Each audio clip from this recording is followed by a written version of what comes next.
Well, guys, welcome back to the nest. I hope you're all keeping well. It's been a few weeks. I don't know if you guys can tell, but I am absolutely shattered. My mates and I were celebrating last night. We went out to a bar that I booked out, and we went to a nightclub because after a year, we have finally reached the end of 1980. And can I just say, guys, thank absolute fuck that it's over, because it's been an absolute year. You all know the story. I was trying to get an Elmer sorted out. I was graduating from college, but I'm just glad to be back with you guys now. I'm really happy that I stuck with it. You know, never gave up, but that's what I'm doing from now on. Every time I complete a year on the channel, I'll be throwing a party with all my friends and playing every single song that came out that year. But this is like a wee year in review that I'm going to do from now on. 1980 was good fun. There was a few great stuff that came out. Like, obviously I really enjoyed The Shining and all, but like I do think there could have been a lot more. But another thing I'm going to do in these videos is I'm going to say who we lost that year. But first I want to start off by reading out the top 10 highest grossing movies of the year. So in 10th place, The Blues Brothers. Now guys, this was one of the funniest movies I've ever seen so far. Like, there was a lot of action, like an action comedy sort of thing. I really enjoyed the music, the numbers and everything. So, gotta say, I enjoyed this so much. In 9th place, now I don't know if I can really show the cover because it can be a wee bit. I'll just do a very quick one. 9th place, The Blue Lagoon. I gotta say this one was a little bit weird. I'm not gonna get into too much detail, but that's all I'm gonna say. I just thought it was a really, really, really weird movie. And bear in mind, guys, a lot of these movies that I'm doing in the top 10 highest grossing, I didn't react to on the channel. And the reason why I didn't was because not enough people were reacting to it on their channels. So I wanted to give you guys something you're all a wee bit more familiar with. Moving on, in 8th place, Smokey and the Bandit 2. I will admit, it was great fun, this one, but I didn't really enjoy it so much as I did the first one, because I thought the first one was absolutely fun. I don't know if I'll watch it. I think I did hear there's a third one, but I don't really know if I'll watch it. Like I said, it just depends on how many people are watching it, but we'll have to wait and see. In 7th place, Coal Miner's Daughter. Now, this one was alright. Like I've said before, guys, I'm not really a big fan of autobiographies, so I'm not, like, I just like to see a little bit more fiction, if you know what I mean. But you know, I really enjoyed this one. It was good seeing Sissy Spacek. How do you pronounce her name? Like, fucking Spacek or Spacek? I don't know that. No, I shouldn't have said that there. But Sissy Spacek, yeah, I think that's how you pronounce it. Yeah, I thought this movie was okay. 6th place, Private Benjamin. Yeah, I did think this movie was funny, and I thought it was quite deep. You know, she wanted to be in the army, and then she did meet like a French guy she loved, but he was too obsessed with his ex. But in the end, she had the last laugh. She was finally free. In 5th place, right, here we are, Any Which Way You Can. Now, this is a sequel to the 1978 movie that I've reacted to on the channel, Every Which Way But Loose. I do think it's a wee bit weird that Phil, or whatever his name is, takes the girl back, because in the end of the first one she slapped the absolute fuck out of him. But yeah, I guess everyone deserves a second chance. Yeah, I don't know what I'm talking about. In 4th place, I'm going to give you guys in 4th place something you all know very well. Airplane. Now, this was one of the best movies I did in 1980. It was actually the first professional movie reaction I did on the channel with Ryan and Jack. Big shout out to you two. This movie was so funny. And I just love the amount of jokes, the amount of humour. Good luck, we're counting on you. Just the performances was just absolutely fantastic, and the props were were good use as well. In third place, Stir Crazy.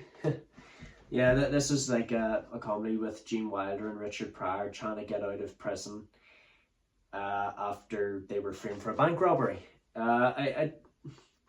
As you guys know, I have watched Willy Wonka and the Chocolate Factory and Blazing Saddles, so you know I do like Gene Wilder, so it's good seeing a familiar face. And Richard Pryor, I heard he's one of the best comedy actors of all time. Yeah, this movie was funny as fuck to say the least, but we're already down to the final two. In second place, 9 to 5. This is a movie with Dolly Parton. I will say, guys, last night, the last song I played for everyone was the theme song for this. Working 9 to 5. Yeah, I don't know the words, but yeah, I really enjoyed this movie. And so my best friend Christoph. But anyway, the winner of the highest grossing movie of 1980 is The Empire Strikes Back. Yes, guys, this was probably my favourite movie in 1980, and because I heard this was the biggest one, it was the one I was looking forward to the most. And as you guys saw, what I do, I always like to make the biggest movie of the year special. I have my friends over. We got a Domino's beforehand. I didn't want to eat it during the movie because, you know, I didn't want you guys hearing me just chewing on pizza while I'm trying to watch a movie and talk about it, you know, show my reaction. But I guess I'm finally glad that I know the truth now. It's finally sunk in that Darth Vader is Luke's dad. Like, I couldn't fucking believe it whenever I heard that for the first time. But I do like a wee bit of a twist. But yeah, those are the top 10 highest grossing movies of 1980. We did lose a number of people that year. Bon Scott, who was the original lead singer of AC/DC. I do know that they replaced him with a guy called Brian Johnson. I put on Back in Black and You Shook Me All Night Long. Let's just say that the tablet that I was using, they didn't charge it up properly. Jesse Owens, one of the greatest athletes that's ever lived. Alfred Hitchcock. Now, I really did enjoy his movies. Psycho and The Birds. I thought they were fucking amazing. You know, Ian Curtis, who was the lead singer of Joy Division.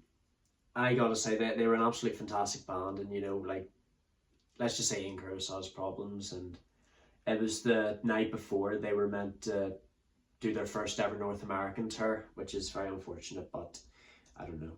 Peter Sellers. Now, I will say, guys, I never really got into I never really wanted to watch the Pink Panther, but I'm sure they're really good movies. I'm sure he was a great actor, and I never knew that that's where the actual Pink Panther character originated from. I thought that it was the same as, I don't know, like Looney Tunes and Disney. You know, they just created that character right off the bat, but I didn't know it was originated from the movies.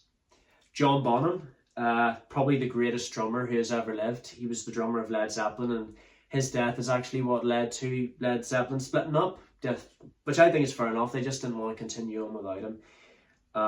He was probably a really good friend of them. Steve McQueen, a very unfortunate loss in that year. King of Cool, you know, I just loved. He was just one of those just tough guys, and I just thought he was an amazing actor. Really big loss in the music industry. John Lennon, the singer of the Beatles. Obviously, you guys know the whole story. You know, he was murdered in New York, and I don't really want to get into that. And finally, Colonel Sanders, who was the founder of KFC. Now, he started off his business very late, so it just shows, guys, it's never too late. No matter how old you are, you will find success. But yeah, that's the end of 1980, guys, and thank you so much for coming back and watching these videos. I'm really happy I'm doing the live reactions. I'm very sorry how the gaming video doing Lego The Empire Strikes Back turned out. It was very laggy, and to tell you the truth, the reason why I didn't really fix it is because I just wanted 1980 to be over and done with, to tell you the truth. Like, I've just fucking had enough of it. And see, whenever I'm in a year on the channel, I just decide that once all the big movies are done, there's nothing left for me to look forward to in that year. So I'm just glad that it's over and done with now. After a year, I promise that the next year is not going to take like a year to upload, but well, to complete.